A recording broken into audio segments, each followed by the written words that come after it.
মোহনবাগান কর্মসমিতির প্রথম বৈঠক সোমবার 3:30টার সময় ক্লাব তাঁবুতে। প্রত্যাশা মতোই দেবাশিস দত্ত সভাপতি হতে চলেছেন।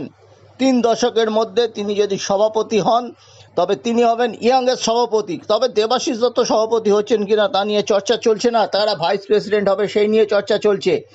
দেবাশিস দত্ত গোষ্ঠীর পক্ষে মানস ভট্টাচার্য, উত্তম সাহা এবং টুবলাই বসু কনফার্ম, কিন্তু সিঞ্জয় বসু গোষ্ঠীর ক্ষেত্রে মলয় ঘটক নেই কমিটিতে।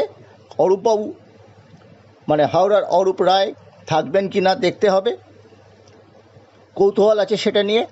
শিশির ঘোষ আসতে পারেন, দেবাশিস মিত্র আসতে পারেন এবং অবশ্যই থাকবেন বিদায় কমিটিতে ভাইস প্রেসিডেন্ট কুণাল ঘোষ।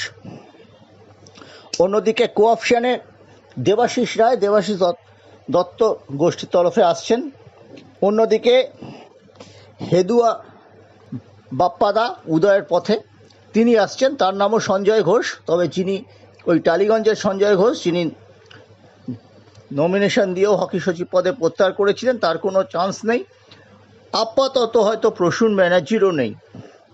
প্রসূন ব্যানার্জিকে ওয়েট করতে হবে সংবিধান সংশোধন করে যখন এজিএসের সিগনেটারিজ ক্ষমতা চলে যাবে সভাপতির কাছে, যখন সংবিধান সংশোধন হবে তখন এক্স প্লেয়ারের কোটায় 2টো স্থায়ী সদস্য পদ কর্মসমিতিতে রাখার কথা হচ্ছে, সেখানে উনি আসতে পারেন। এটাই ছিল মোহনবাগানের নতুন কমিটি বিষয়ক লাস্ট আপডেট রবি রাতে।